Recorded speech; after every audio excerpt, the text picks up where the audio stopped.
William Irwin Thompson, in writing The American Replacement of Nature, told his European audience that what distinguishes Americans from Europeans is that, broadly speaking, Americans do not base narrative on the past that they have inherited, but rather on the future. You look at grand visionary projects like Disney World or Silicon Valley or Hollywood, and it's about telling the story of what could be as a way of recruiting resources. And I've thought a lot about how over the years you can see, although this is not the only right way to see this, but you can see all communication as a kind of psychedelic, in the sense of mind manifesting advertisement, where information is propagating itself through mind to mind translation and through behavior, and is thereby recruiting material and energetic resources.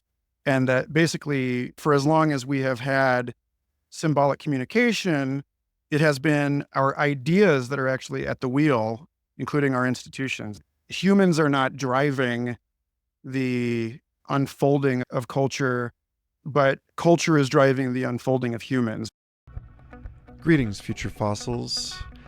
I'm your host, Michael Garfield, welcoming you to the final episode, for now, of the podcast that explores our place in time. In January 2016, I launched this podcast with my friend Evan Skytree Snyder as a way of thinking through one of our favorite philosophical investigations, and it grew into something else. After 10 episodes, he left me at the helm, and this series became my venue for pursuing really whatever curiosity drove me to investigate. It's been a show about pretty much everything. About crisis, rebirth, and transformation. About psychedelic science and therapy. About rites of passage and initiation. About alternative physics and music and interspecies communication, post-humanism, poetry, world travel. In other words, illegible. I've grown up a lot in that time, and so have you. So it feels right to finally bring all of this into focus in an applied domain, namely the domain of how exactly do we make sense of the self, of the human, of our morals, the nature of intelligence, the relationships that we have and will have with technology, the nature of innovation. In a lot of ways, the show this is becoming in the next episode, Humans on the Loop, has already been the implicit motivation for Future Fossils for most of the last year. Even longer, Future Fossils became something else in the time that I was working as a science communicator for complex systems research at the Santa Fe Institute. It was informed profoundly by the time I spent studying innovation and AI at Mozilla. And now it feels right to take a step into something that's easier to describe, easier to pitch. I remain committed to investigations at the edge of the known and the knowable. But it feels time to put all of this into language that people find more immediately and obviously relevant to the lives that we are living now, not in some hypothetical future, but in the domain of high weirdness that we all inhabit here at the end of 2024 and beyond. And so even though this episode, a monologue and discussion hosted by Stephen Reed in which I discuss the themes of the magic and the mythic in technological metamodernism, namely how wonder and poetry and mystery continue to suffuse, inform, and define our relationship to reason and science and engineering at a time when the pace of change leaves us actually somewhere closer to where we started as a species, in a state of reverence, awe, humility, with respect to the ultimately ineffable and unknowable world into which we nonetheless continue to build conceptual scaffolding and navigate through rigorous, pragmatic inaction through our behaviors and our built environments. This episode is a zero episode for Humans on the Loop. A way of laying out the emotional tone, the disposition, and the bearing with which I will spend at least the next year engaged with you and with dozens of amazing guests and co-hosts and fellow salon participants in the question of what now? To really reckon with myth and magic in technological metamodernism means to accept, as I quote very early in the upcoming talk, what Frederick Holderlin said, that poetry is the beginning and the end of all scientific knowledge. This is a kind of declaration or manifesto of the fact that science, art, religion, and philosophy are all, in some sense, arbitrary transects through a much larger, unified domain in which self and other co-arise as fundamental perspectives in what John Vervaeke calls the transjective, as strategies for the abstraction of and operation on a world that we can ultimately only rightly engage with the knowledge that our conceptual constructs, our identities, our beliefs, our theoretical frameworks are all post hoc explanations for the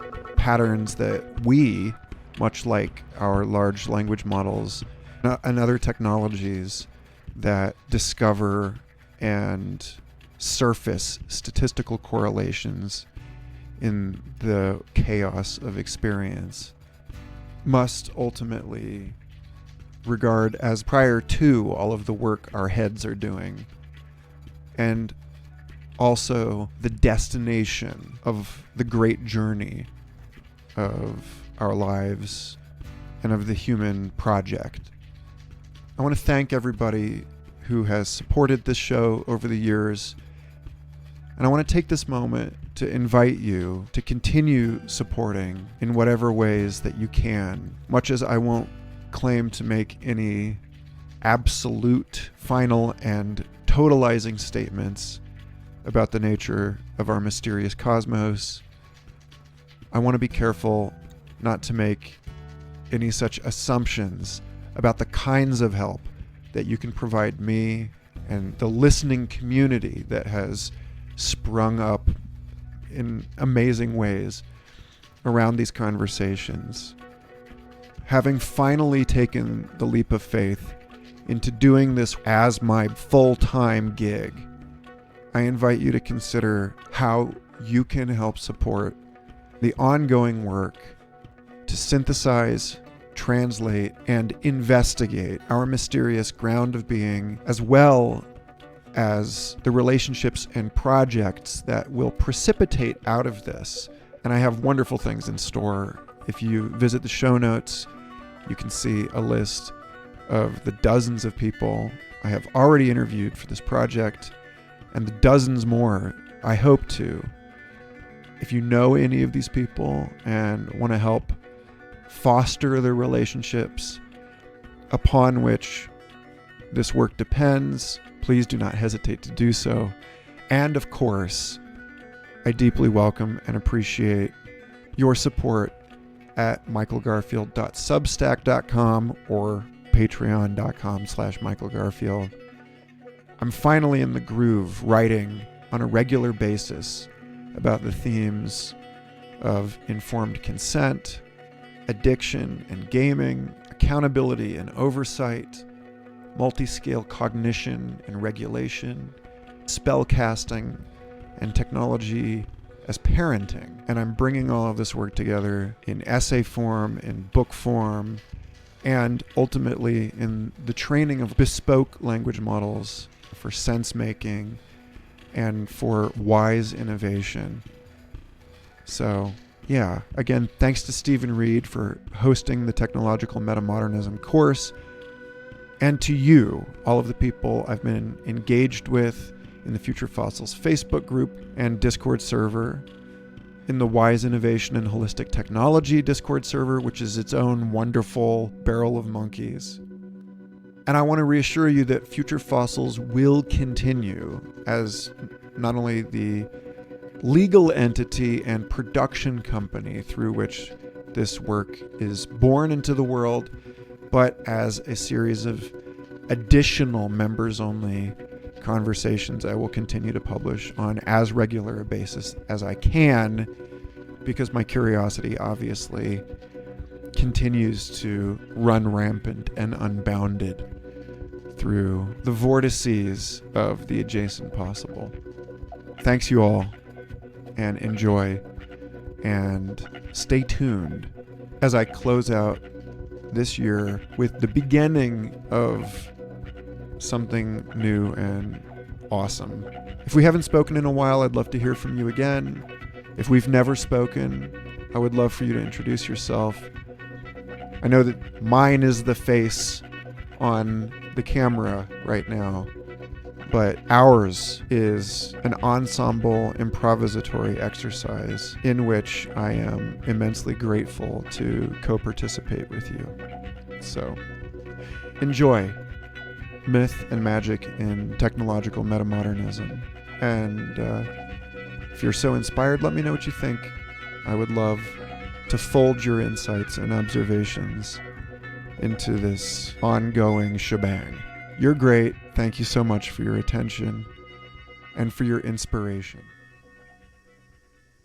Michael Garfield, paleontologist, futurist, host and producer of the Future Fossils podcast, and now currently working on a new project, Humans in the Loop. Humans On the loop. Yeah. Hang on, it's definitely very particularly in one way. Humans on the loop, which is the less common phrase that you would have heard. And I did read your explanation for why you think that's a very important and a more useful phrase to be contemplating relative to humans in the loop. And just a multidisciplinary artist. I read your fantastic short fictional piece about the AI-generated audio and video, like transforming our conception of reality and truth, just earlier today, which was just superbly written, actually, apart from even beyond the content of it. And I think the art that we're seeing above your head there is probably by you, is it? Yeah, I used to paint for a living. And well, and you still paint now and again, don't you? At least I think I've seen some evidence of that. But yeah, a true multidisciplinary creative thinker with us today. So, Michael, over to you to jam on technological metamodernism, myth and magic. Thanks.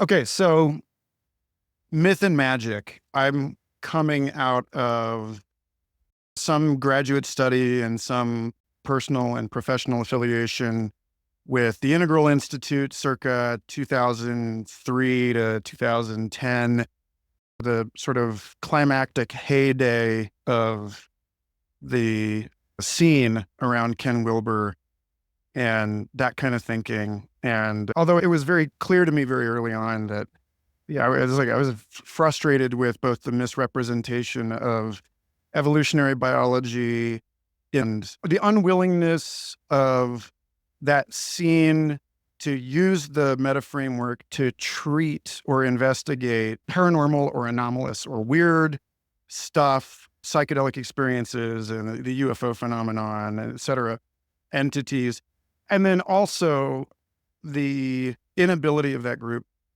to reckon with what they were claiming, which was that this is something that is happening naturally as an evolutionary process, the emergence of integral consciousness, and that therefore it's not the responsibility of one group of people to prosecute that or to manifest or enable it, but that they had an opportunity that they lost to help people from many different walks of life and many different cultural and linguistic frameworks integrate and metabolize what is going on in the world. And it ended up getting ingrown and trapped in its own confabulated disciplinary jargon and so on. And the reason I bring that up is because that's the framework, that's the lens through which I'm thinking about the mythic and the magic, is this sort of developmental psych thing. The notion magical thinking is the substrate of conceptual thought. It's what we are seeing now in some respect in the identification of statistical correlations in the semantic or latent spaces of large language models or large AI models generally. And that the early work on AI saying that we don't need theory, we just need to throw an enormous amount of data into some transformer and see what comes out, is actually very much like the way that a mind develops, not by starting with narrative, but starting simply with like symbolic associations or like edge detection first, right? Like making distinctions and differentiations and then noticing certain things. And Ken drawing on the work of many other people, saying that to the magical consciousness, the drawing of an elephant is an elephant, that the way that we are capable of engaging in magical working is afforded by this identity, which then ends up becoming, if you think about the way that this works in the brain, we have Hebbian fire-to-wire learning, and then at some point we can start cutting trails through that forest of symbolic associations and articulating them into sequences. And that's the emergence of the mythic. And we're starting to see that now, right? We're starting to see generative language models that are capable of telling coherent narratives.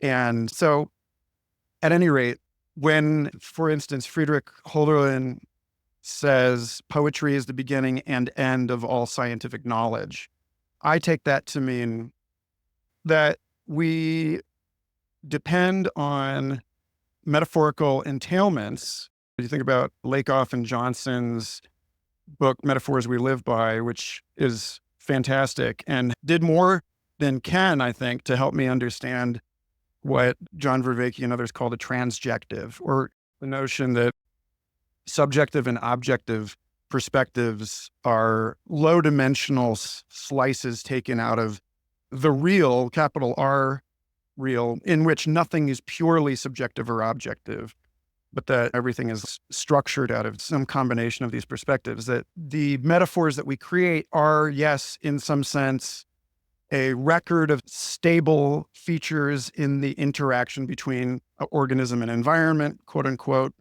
but that as we learn and grow, what we actually physically perceive is like the Umwelt or the sensorium of an intelligent system is more and more sort of co-determined by expectation and prediction and the features of the models that it has built out of these interactions. And so there is a sense in which like everything that we regard as objectively true is such, not because it is a complete or even perfectly accurate representation of a so-called out there, but because we have managed to verify it with increasing rigor in studying integral philosophy with Sean Esbjorn Hargens at JFKU. I read On Becoming Aware, which was a fantastic book I recommend about phenomenology by Francisco Varela et al. And they chart the development of an idea from first-person intuitive apprehension of something to second-person subjective confirmation to third-person intercultural confirmation.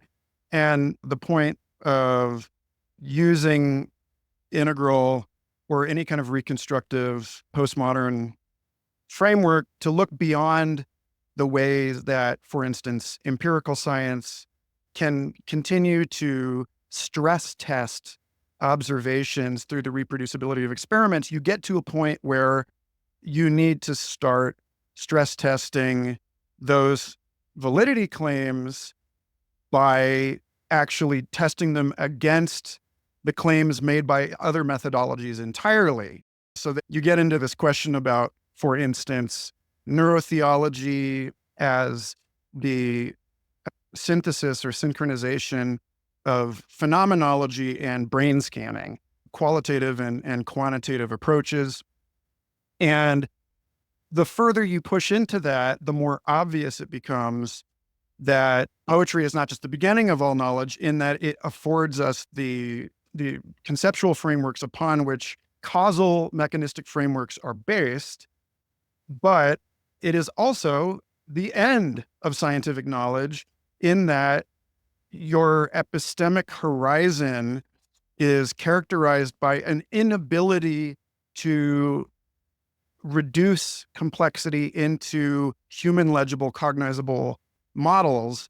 And so you're back to this sort of having to accept the effective predictive outputs of large statistical models on more or less faith, simply because you know that they work. Like, it ends up becoming a pragmatic claim rather than like a purely empirical claim, in the sense that we consider empirical claims to have some sort of associated causal mechanism attached to them. So evolutionary theory is an extremely effective narrative for the regularities that we observe in the transformation of living forms in the natural world.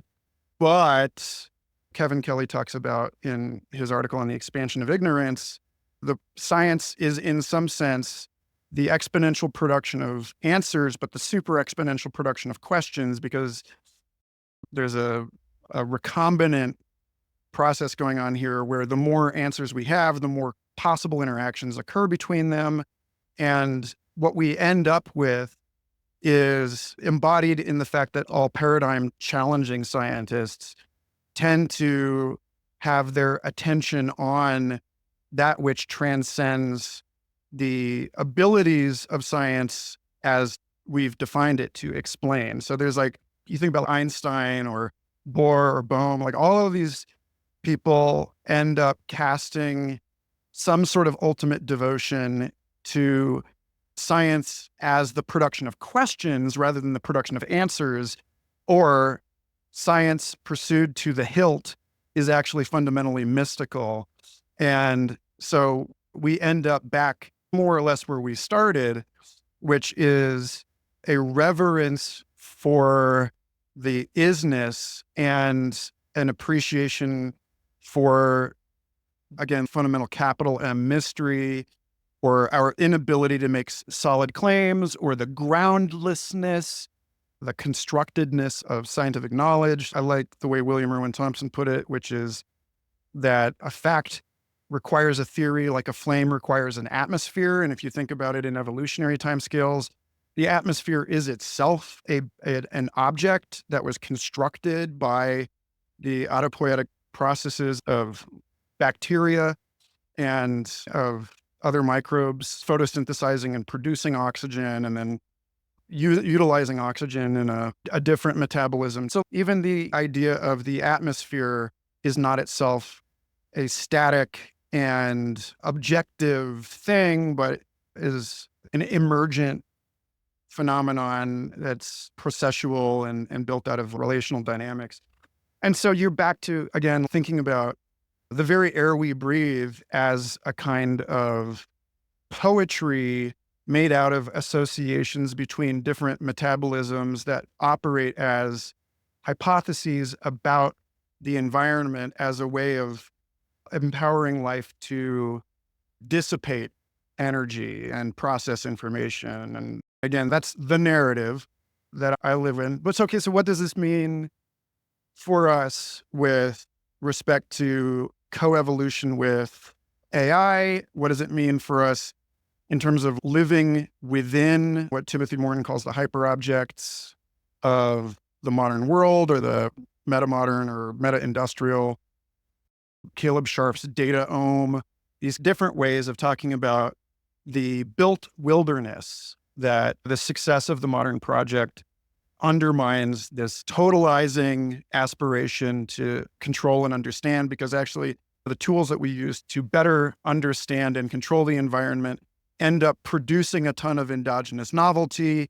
That means that the burden on us to model and understand all of it continues to grow. And eventually we're at a point now where the effort to model and operate on planet scale processes requires something like a transplanetary computer. We are using more resources than the planet can actually support in an effort to garden it with computers. So again, Bill Thompson and many others have recognized that the aspirations of global technocratic, managerial, top-down cybernetic regulation of the global economy and the quote-unquote ecosystem services upon which it depends is scheduled for self-demolition, and that we start to accept that we have to engage in a cultural retrieval of certain things that more commonly characterize the pre-modern world,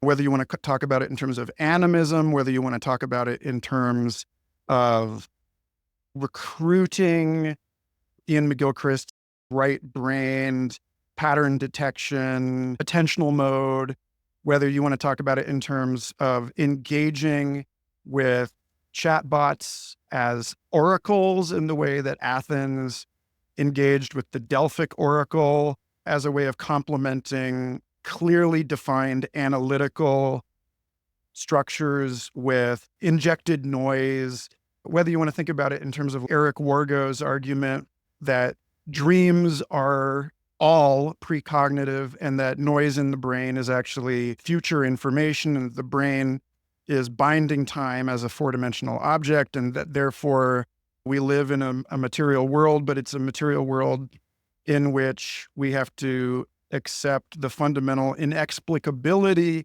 of our transtemporal weave. Like the human world actually emerges out of these sort of tautological curves. And that's a quantum physics and general relativity way of saying that the end of scientific knowledge is poetry, because if in fact we can reconcile thermodynamics with relativity by modeling the active inference of living systems as that which binds an organism in time loops, then we don't get to indulge a linear narrative in which innovation is happening and the future is being made out of effort, but rather the future and the past co-create one another. And so the structure of time is itself tautological and poetic in the way that magical thinking was at the beginning of this rant. So yeah, I think the story that you mentioned, Stephen, An Oral History of the End of Reality, is my attempt to point to the increasing demand for exceedingly subtle and nuanced evaluation of the basis for and nature of the claims that we make about reality in a society where we can no longer rest in complacency on what York University philosopher Regina Rini called the epistemic backstop of consensus trust in photographic and videographic records, which in a way is a very similar kind of thing to what Nietzsche and Dostoevsky and others were saying had to happen in the loss of universal consensus around the invisible environment of a Christian cosmology in the West. That this thing that we all took for granted, it doesn't work anymore. And so real-time deepfakes force us to reckon with the processes whereby knowledge is constructed and force us to stare into the abyss of the absolute groundlessness of knowledge, which hopefully makes us all actually more effective scientists. Also, at the same time, transforms science into something that demands the registration of much more carefully accounted statements of who is doing the research and how. So in that way, like in a way, it realizes the project of the rational enlightenment, even as it undermines the end goal of actually getting there, getting to a complete single unified framework of understanding. And it also, lastly, places an enormous emphasis on not just the magical, but the mythic, because we realize that story is the medium.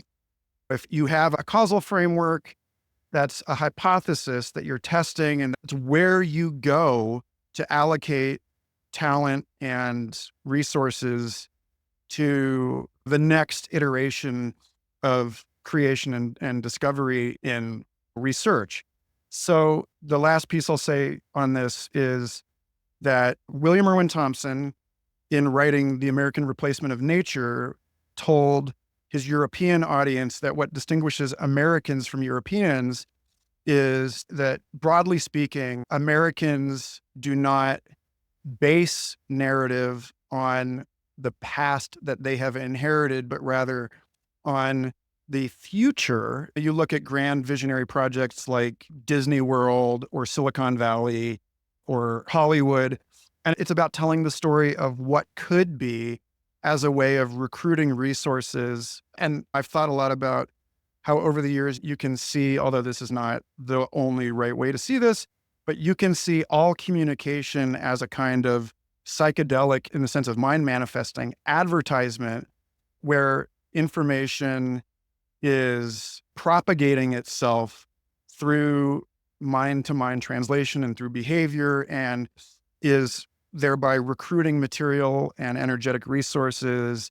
And that basically, for as long as we have had symbolic communication, it has been our ideas that are actually at the wheel, including our institutions. Humans are not driving the unfolding of culture, but culture is driving the unfolding of humans. Again, I'm not going to do an either or thing here, but there is a provocative sense in which we can regard the economy now, and crypto people talk about this all the time, that you look at 90% of the IPOs in 2017 being complete vaporware, but they told a very good story.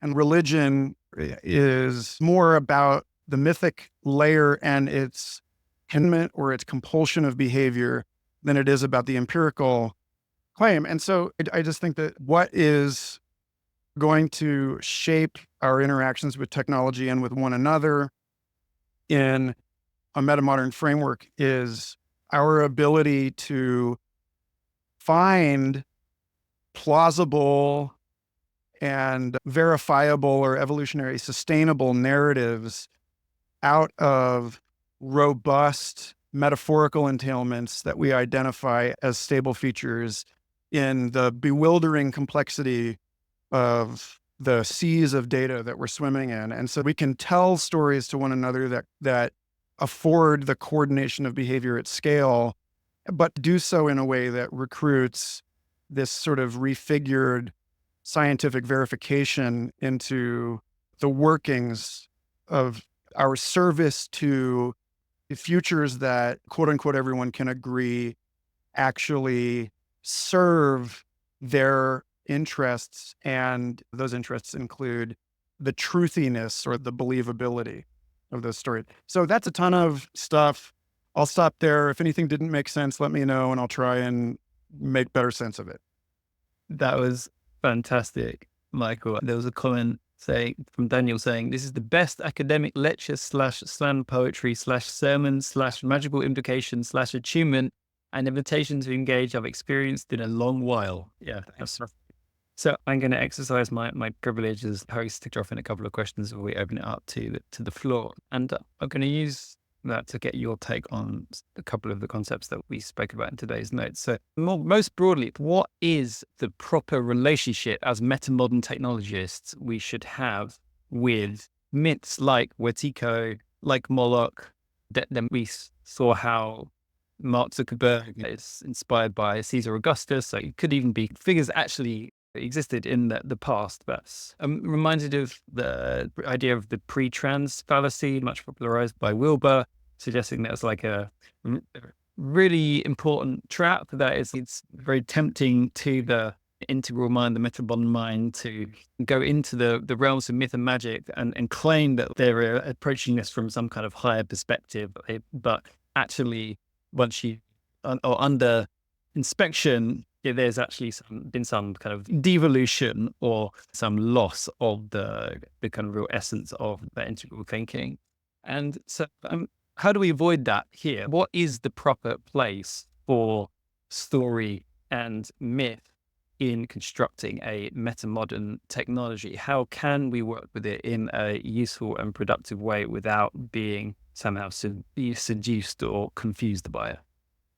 So I think the metamodern piece of this is don't believe everything you think, or an understanding that the narratives that effectively compress the, again, stress-tested relationships from a particular point of view exist in a non-computably large possibility space. And so one of the things that's worth keeping from the scientific revolution in a transrational world is an appreciation for skepticism, or for the provisional nature of knowledge, or as David Krakauer at SFI used to say, that science is about killing your parents.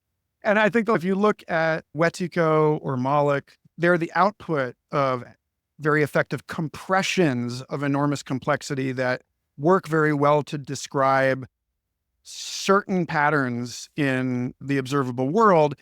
But we have to be careful not to allow the conversation to end there. If you look at the emergence of new religious structures throughout history, they tend to be a motion, much like major evolutionary transitions in individuality, like the emergence of multicellularity or whatever. They tend to follow this process of transclusion where the gods of the prior age are killed or subsumed by or metabolized within some larger, more complex ecological framework. You get Catholicism taking up into itself all of the local indigenous deities as saints in a kind of endosymbiotic process. And so I think that the risk that a lot of people run, including many prominent voices in this conversation, is attending too devoutly to the problem as characterized by Moloch. I'll just say, like, a lesson from LSD is that the mind expansion, like Russell Ackoff's framework, you can relate to a problem through absolution, which is like dismissal of the problem, through resolution, which is like allowing it to unfold in time, solution, which is like engineer your way out of it, or dissolution, which is to dissolve it in a higher logical order. I'm quite fond of dissolution. I remember being plagued by an egregore that appeared to me and my now wife in an LSD trip in 2007 that seemed like it existed to hold us together in a relationship, even when we were really struggling. And then she and I set out in 2017 to banish this thing with another LSD trip, something we were horrified to even contemplate. But then on the other side of that phase transition, I realized that I didn't need to fight this thing. but rather I could simply invite another one intentionally into the pantheon. And so this sense of this being that was defining us and holding us together that we had somehow created, but was also creating us, and that was in some sense therefore limiting my agency and an insult to my sovereignty and dignity or whatever. I was like, you know what? I can just reproduce the recipe by which this thing was created, only do it on purpose this time. And when I did that, I realized it's harder to pay attention to two things at the same time than it is to pay attention to just one, right? And so by expanding ourselves, then we not only learn to resolve an apparent paradox in the higher logical order by adding additional dimensions or perspectives. Oh, it's a snake on the wall of my childhood bedroom. Oh no, it's just the shadow of this other thing. But there's the added perk of getting to intentionally invite new egregores into a conversation that, you think about conservation ecologists, like reintroducing wolves to Yellowstone, the design and invocation of a second egregore in our relationship really took the piss out of the first one. It really cut it down to a manageable level. And so the lesson for me from that is that if Moloch is running rampant in the human economy or the human meme space, then we just need to fold it into a larger symbiotic structure that includes its natural predator or includes its parasite or its symbiont. And I think that the concrete example that I would give for this is Primavera de Filippi's collaboration monster, which she has presented on in a number of conferences that you can find the videos for this year. Primavera, who co-authored Exstitutional Theory, has some really interesting ideas about how you could design AI-based collaborative infrastructure that rewards coordination and collective action and the facilitation of commons, that like shifts the incentive landscape. And so in that sense, you would be taking the narrative energy out of Moloch because you are revealing it as not the only way the world works. And the last thing I'll say about this is that you can see this in the telling of evolutionary narratives over the last 160 years or 70 years, in that most people completely missed the emphasis on collaboration and on the aesthetic and on those circumstances that favor sociality and so on in the work of Darwin and Alfred Russel Wallace. Because at the time, this sort of laissez-faire robber baron capitalism was completely in charge, and it made it hard to even read a more socialist angle until much later, when you have the work of people like Lynn Margulis pointing out that major evolutionary transitions unfold not through all against all competition, but through the creation of new selves, through intense engagement of interdependency, such that bacteria effectively domesticated one another and became reproductively coupled and dependent. And now your mitochondria can't reproduce outside of your nucleated cells and so on. So the question becomes, how do we tell the story, not just in the language of ideas, but in the language of code and law, that allows it to become obvious to people that Moloch exists, but Moloch is partial and incomplete, and actually the competition and short-sightedness and so on actually serves as evolutionary function within a larger and more specious pantheon of institutional strategies. Yeah. Love it. Love it. I mean, so I think that the story that one could trace there is, in the pre-modern world, these myths often had a reality that was actually even stronger than what was appropriate or useful. In the modern world, we killed them off completely. In the kind of postmodern world, We cautiously invited myth back in so far as we could explain it in a kind of primarily culturally constructed way. And so we've ended up with, at this point, a fair number of people being familiar with things like Moloch or Wetiko. And so the meta-modern move, as I heard it, is to say, yeah, we need to invite a whole pantheon in. Let's really bring the big band back together and let all of these different deities and stories have their place. Both recall, so we mentioned like Ganesha and Athena and Gaia in today's session as well, and also invented like the collaboration monster. This actually has the flavor of Rob Babea's soul-making Dharma. So Rob Babea wrote this amazing book on emptiness in the Buddhist tradition called Seeing That Frees, and struggled to finish that book because he was already by that point so into this kind of path called soul-making Dharma, which essentially is this construction of a kind of personal mythos or a personal pantheon to guide different aspects of our lives and then allow those personal deities to interact with those constructed by others. So I like where this is going, but yeah, we've said plenty, so I'll shut up at least and see if there's any comments or questions from the floor. Be not afraid. This is wild and interesting. I'd love to know for you, how does your interplay with this look? You described that piece that was really evocative with you and your wife and trying to invite those other egregores in. But in your own work on this stuff, how do you interplay with these forces productively? Well, if I feel like I am spiraling down the drain of some kind of depressive fixation on or anxious overwhelm from something, anything in my life, then I just try to noise jostle myself out of that channel.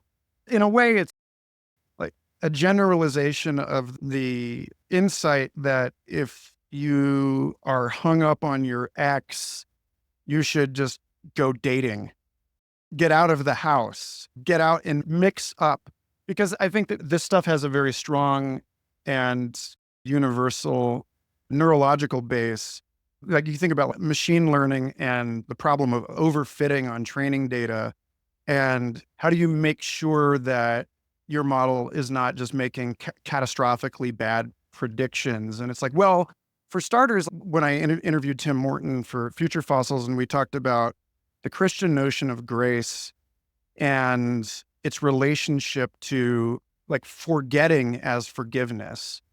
And what is the evolutionary utility of forgetting? Well, it turns out that research on learning networks shows that if a particular node in a network has an extremely long memory, then it makes the entire network less adaptable. And this could be good, right? You got to find your level. This is not an argument for high turnover organizations kicking out the story keepers. If anything, we probably err on the end of amnesia as a bias in service of chasing after innovation. But I think that those are the bounds. I try to be sober about like, when am I stuck on something or overcommitted to a particular strategy or a particular story?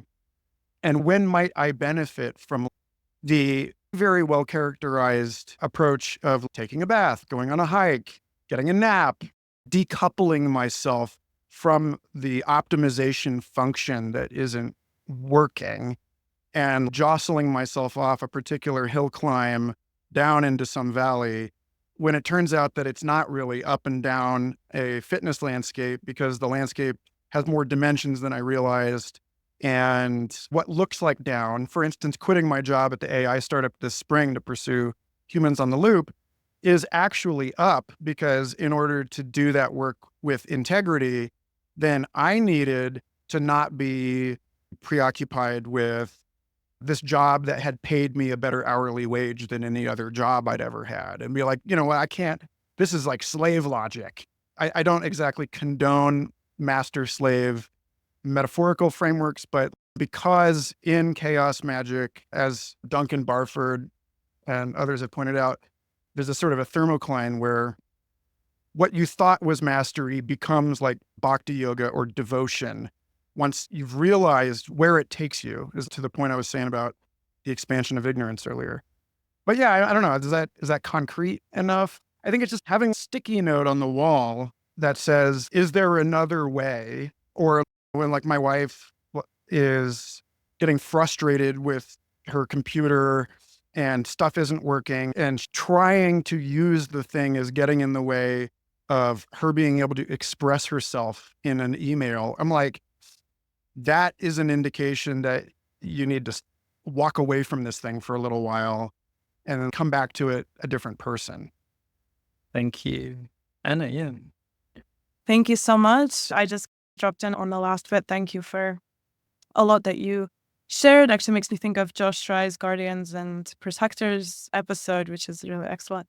So I'm a researcher in RL, reinforcement learning, and I'm thinking about the technological formalization of the collaboration monster, right? And I'm interested in the question of how to legitimize it. And does it have to outcompete the competition, the competitive mindset? And obviously, I guess these things have to be in balance. So there has to be this collaborative symbiosis between them. That is the thing. But I'm curious if you have more thoughts and knowledge on this. And thank you again. Yeah, thank you for treating me like an expert. I don't get a lot of this. Okay, so I'll take it back to the first talk I ever gave in public at Burning Man in 2009 in this series on evolutionary thinking, where I was like, this idea of like the species concept as a pragmatic construct, and that no species concept is adequate to function across every possible context.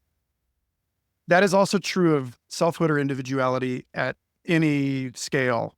In that talk, I brought up the caterpillar, right? We see things coarsely enough to regard the caterpillar and the butterfly as a single individual, but it's become very well known since 2009 that during metamorphosis, people talk about this all the time, the imaginal cells in the caterpillar basically dissolve the caterpillar and completely reconstitute it into a different animal that probably has no memory of being a caterpillar in the first place. And so is that one animal or is it two? Is the xenomorph the same animal as the facehugger? No, but also yes. And this is where the real challenge issued by evolutionary biology, and I think I put a link to this in the pre-reads, but if you didn't read it, I wrote a piece on this about improvising out of algorithmic isolation. I was talking about creativity happening at the fuzzy edges of selfhood and what that means for co-evolving with language models, because they can't see us perfectly. We can't see them perfectly. To the degree that they do see us, they change our behavior in ways that result in things like the evolution of eye spots on a butterfly or of evasive patterns in a school of fish. We keep trying to escape the model of our behavior. So your question about, is there a right way? It's to the extent that there's a right way, it's a recognition that you always have to ask, for what reason am I assuming a particular boundary or frame around self in order to make some particular operation easier? My project right now is standing really firmly in the expression that our world is so complex now that what is actually required of us is to adopt a fluid and multi-perspectival approach. We gain something by being able to say, in what ways is art science? In what way is science art? In what way are either of those things religion? Rather than assigning them some sort of static ontology.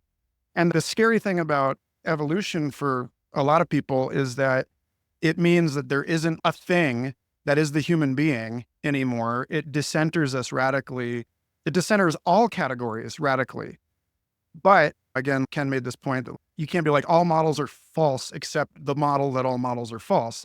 We can return with humility to the question of, okay, I can't make an absolute claim about the relationship between this and the other thing.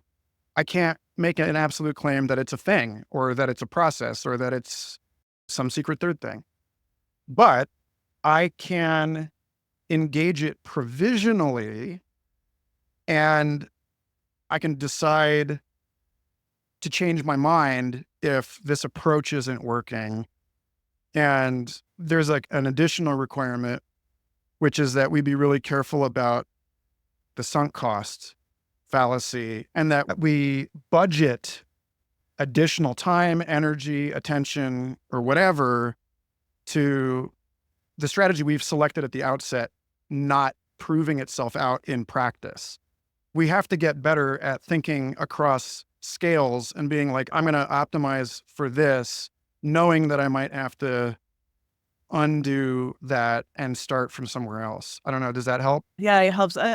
It's not exactly, I think, but it's very well, nicely put. Can you try it again? Because Yeah. I would rather actually answer the actual question. Okay, the question was not so much whether or not there's a right way, although I think what you said is relevant, but it's like in the landscape where we evaluate things based on whether one thing is better than another thing, in academia, in tech, how to legitimize this different approach. I don't take this question like that seriously as well. It's just like I felt maybe you have something. If I'm to understand this right, you're basically saying, how do I get a bunch of hardcore profit-oriented engineers to adopt more curiosity and playfulness and humility? Or how do I get the market to recognize the value of practices that do not have a sort of pre-specified legibility? Without showing that this thing is actually better than your thing. Right, right. I'm staking my entire career on that question being easier to answer now than it was even 10 years ago, because the more disruption characterizes the environment in which we are trying to achieve some sort of optimal goal, the more improvisation becomes the strategy, right? I had a really good conversation back when I was at SFI with the president, David Krakauer, about basically there are stable times in Earth history, and then there are catastrophic times in Earth history. And sometimes the catastrophes are a meteor or volcanoes or something external to the ecosystem. Sometimes it's flowers. Like sometimes it's an innovation that happened in the system that transforms everything overnight. And there are basically two different kinds of approaches if you want to think about an organism as the investment of a certain way of thinking in bodies. Then there's a relationship between high beta portfolio investment, diverse investment, and generalist strategies versus specialist strategies. Because like in a mature, stable ecosystem, specialists thrive and generalists, the example I'm constantly thinking of is like the weirdo in the science fiction horror movie who's always on YouTube watching conspiracy theories until the UFOs actually land. And then suddenly everything is sideways and no one knows how to respond except for the guy that's been watching conspiracy videos the whole time. And what looked like wastefulness in a stable ecosystem suddenly becomes necessary adaptability, and all of the specialists, there's no bridge across the adaptation landscape for them to pivot. And so I just think that the question of how do you get people to see this is, and I say this with like devious grin, it's like, well, you don't have to try, because I go on LinkedIn now and everyone is talking about metacognition and meta learning. And I'm like, okay, how do I make the fact that I've been talking about this for 20 years legible to those people now? How do I get the high paid speaking gig, the keynote at the innovation lab now? Because suddenly you have companies with a department of internal disruption. Suddenly companies realize that they have to improvise. Or the Hunter S. Thompson, when the going gets weird, the weird turn pro. The most concrete thing I can say about that is that it is still actually really difficult to explain this to a lot of people that are dinosaurs, that are stuck in what is to many of us a profoundly maladaptive way of navigating this complexity. But I just find work with the people and the organizations that have suffered some kind of trauma, that have been punched in the mouth, that are going through a sense-making crisis and realize that they need some kind of different way of seeing things. And I think that the crazier the world gets, the more we will make room for, like Josh Schrey's episode after the AI episode was on the seer, right? And how the modern world doesn't make a lot of room for the seer. But the metamodern world will, because the metamodern world realizes that rationality is always bounded and that it's hard for you to see the biases in your own model. And so I really firmly believe that ChatGPT prompts the existence of an entire contrarian AI ecosystem around it, because we will realize that one ring to rule them all is a fool's crusade, and that we need diversity in order to maintain the reservoirs of adaptive potential. We are already over time. Thank you. Jake, if you can state your question concisely, we can take it. I guess that the question was, like, since we were talking about myth today, and Michael, you have a personal myth to tell about leaving the stealth AI startup that arguably was doing metamodern technology, or was aspiring to it at least, and why you left it and what lessons we can draw for doing the real metamodern tech, or doing it correctly or rightly, whatever you want to think about it. Okay, 2 minutes. The short answer to that is, and I talk about this in a recent episode, the latest episode of Future Fossils, which was also on Voicecraft with Tim Adelin, in case you want more. I'm not trying to talk smack on the wonderful company that I left, but simply that I felt like the kind of work that I wanted to do wasn't possible given the priorities of that organization. They wanted to design this thing and then push it out in the world and impress everybody and thereby recruit people into an open source dev ecosystem. And I said, you actually know what you want is for people to trust that you know where you are in the history of computing, so that whatever you build, people want to be a part of it. It gets back to this thing about story. I realize that the work that I have to do is at a layer that is below product and infrastructure and so on, that like the real programming is not happening in the device, it's happening in the people and in the relationships between people. And so that's where I felt most useful. And I'm happy to talk with all of you at length outside of this. So thank you, Stephen, for...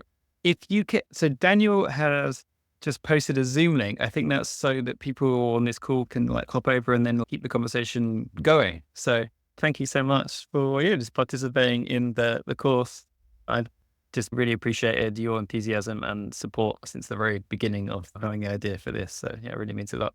And really best of luck with Humans on the Loop. I'm sure that you want to do amazing stuff there, and I'm glad to see that you're starting to get some funding in for that, I think, from Cosmos Institute, which seems to be doing all kinds of rad stuff. We'll talk more about that next week. More funding, please. Yes. Give this man money. Okay. Nice to see him. Cool. See you next time. Take care. And that's that. Thank you so much for listening to this and the prior 231 episodes of Future Fossils. And for some of you, the 106 episodes I produced of the Santa Fe Institute's Complexity podcast, and the roughly 100 episodes in which I have appeared as a guest on other people's podcasts, to which I will link in the show notes. Humans on the Loop starts next week, and I'm really, really excited to share the amazing conversations I have recorded and planned with you all.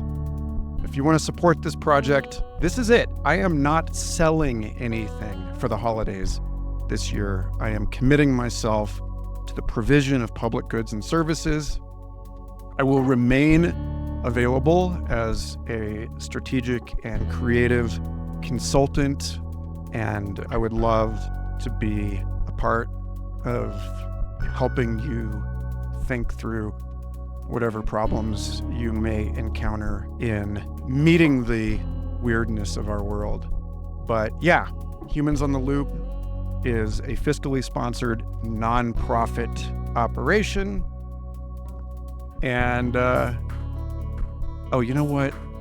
I am going to be selling something. Oh my God, I can't believe I forgot. Very, very soon, I will have a pre-order page up at Revelore Press for the long-awaited, over a decade in the works, my first book. Oh my God. How to Live in the Future. A collection of essays, short fiction, and other psychoactive writing. But I don't have a link for you yet. So if you want to support what I'm doing, if you want to help me feed my family in an age of $300 grocery bills, make a tax-deductible charitable donation at every.org/humansontheloop. Become a patron of this show at michaelgarfield.substack.com, or drop me a line if you are riding high on the crypto bull market and want to make a discreet donation in Bitcoin or whatever. You can message me and I'll send you info on that. See you on the other side, folks. Many thanks to you. Happy holidays.